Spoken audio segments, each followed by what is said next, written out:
Super 8-এ যেতে যেসব সমীকরণ হাতছানি দিচ্ছে বাংলাদেশের সামনে, 2 ম্যাচ থেকে 2 পয়েন্ট করে নিয়ে সুপার 8-এ যাওয়ার দৌড়ে আছে বাংলাদেশ ও নেদারল্যান্ডস। দারুণ প্রতিদ্বন্দ্বিতা করে দক্ষিণ আফ্রিকার কাছে হেরে যাওয়া বাংলাদেশের সামনে সুপার 8-এ যাওয়ার রাস্তা ভালোভাবেই খোলা রয়েছে। শেষ 2 ম্যাচে বাংলাদেশ যদি জয় পায় তাহলে অনায়াসে পৌঁছে যাবে সুপার 8-এ, কিন্তু একটু এলোমেলো হলে বাংলাদেশের জন্য অপেক্ষা করবে কঠিন সমীকরণ। সেটারই বিস্তারিত জানাবো রাইপ আহমেদ হৃদয়ের লেখা প্রতিবেদনে। নাটকীয় ম্যাচে বাংলাদেশকে 4 রানে হারিয়ে সবার আগে সুপার 8 নিশ্চিত করেছে দক্ষিণ আফ্রিকা। সোমবার রাতে নিউ ইয়র্কের নাসাউ কাউন্টি আন্তর্জাতিক ক্রিকেট স্টেডিয়ামে পটিয়ারা আগে ব্যাট করে 6 উইকেটে 113 রান তোলে। জবাবে বাংলাদেশ 7 উইকেট হারিয়ে 109 রানে থামে। এই জয়ে ডি গ্রুপে 3 ম্যাচ খেলে 3টিতেই জিতে পূর্ণ 6 পয়েন্ট নিয়ে সবার আগে সুপার 8-এ জায়গা করে নিয়েছে পটিয়ারা। 2 ম্যাচ থেকে 2 পয়েন্ট করে নিয়ে সুপার 8-এ যাবার দৌড়ে আছে বাংলাদেশ ও নেদারল্যান্ডস।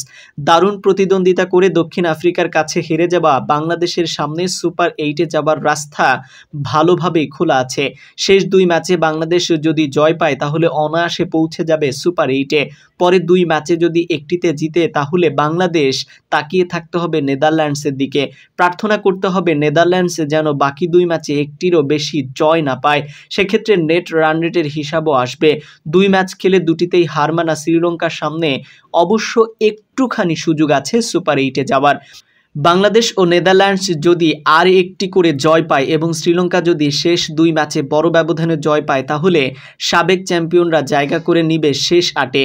শেষ 2 ম্যাচে বাংলাদেশ লড়বে নেদারল্যান্ডসের বিপক্ষে 13 জুন এবং নেপালের বিপক্ষে 17 জুন। নেদারল্যান্ডস লড়বে বাংলাদেশ ও শ্রীলঙ্কার বিপক্ষে, আর শ্রীলঙ্কা লড়বে নেপালের বিপক্ষে এবং নেদারল্যান্ডসের বিপক্ষে। দক্ষিণ আফ্রিকা তাদের প্রথম ম্যাচে শ্রীলঙ্কাকে মাত্র 77 রানে গুটিয়ে দিয়ে 6 উইকেটের জয় পায়। পরের ম্যাচে নেদারল্যান্ডসের বিপক্ষে ব্যাটিং বিপর্যয়ের পরেও দারুণ জয় পায় ডেভিড মিলারের ব্যাটে ভর করে।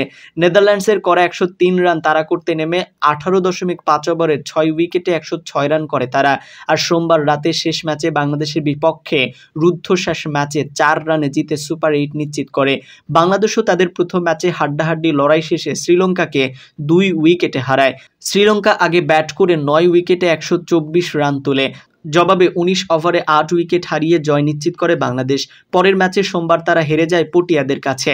নেদারল্যান্ডস তাদের প্রথম ম্যাচে নেপালকে হারায় 6 উইকেটে। প্রথমে নেপালকে 106 রানে অল আউট করে। এরপর 18.4 ওভারে 4 উইকেট হারিয়ে 109 রান তোলে জয় নিশ্চিত করে ডাচরা। পরের ম্যাচে দক্ষিণ আফ্রিকাকে চেপে ধরে হেরে যায় 4 উইকেটে। অন্যদিকে বিতর্কিত আম্পায়ারিং নিয়ে যা বললেন হৃদয়। দক্ষিণ আফ্রিকার বিপক্ষে আগে কখনো টি-20-তে জয় পাওয়া হয়নি বাংলাদেশের। পরাজয় এসেছে একেবারে তীরে গিয়ে 4 রানের ব্যবধানে এদিনও। ম্যাচটিতে ছিল শেষ দিকে বিতর্কিত আম্পায়ারের ছাপ। এদিন বাংলাদেশের ইনিংসে 17তম ওভারের দ্বিতীয় বলে ওটলিয়েল বার্টমারের বল মাহমুদুল্লাহ রিয়াদের প্যাডে লেগে বাউন্ডারি পার হয়ে যায়। এর আগে সেই বলে এলবিডব্লিউর আবেদন হলে আম্পায়ার স্যাম নগাস্কি তাতে সাড়া দেয় সেই 4 পাওয়া যায়নি। ওই রানে হারতে হয়েছে টাইগারদের। যদিও পরে আম্পায়ারের সিদ্ধান্তের বিরুদ্ধে রিভিউ নিলে সেটি দেখা যায় নট আউট। টিভি রিপ্লেতে দেখা যায় বলটি আঘাত করে লেগ স্ট্যাম্পের বেশ বাইরে। তবে আম্পায়ার আগেই আউট দিয়ে দেয় আইসিসি নিয়ম অনুযায়ী সেই 4 রান যোগ হয়নি স্কোর বোর্ডে। ম্যাচ শেষে বিতর্কিত আম্পায়ারিং নিয়ে বাংলাদেশের হয়ে সর্বোচ্চ রান করা তাওহিদ হৃদয় বলেন, সত্যি বলতে এটা গুড কল ছিল না, ম্যাচটা টাইট ছিল, আম্পায়ার আউট দিয়ে দিলেন, আমাদের জন্য এটি মেনে নেওয়া কঠিন। ওই 4 রান হলে ম্যাচের দৃশ্য বদলে যেত। এ নিয়ে আমার আর কিছু বলা ঠিক হবে না।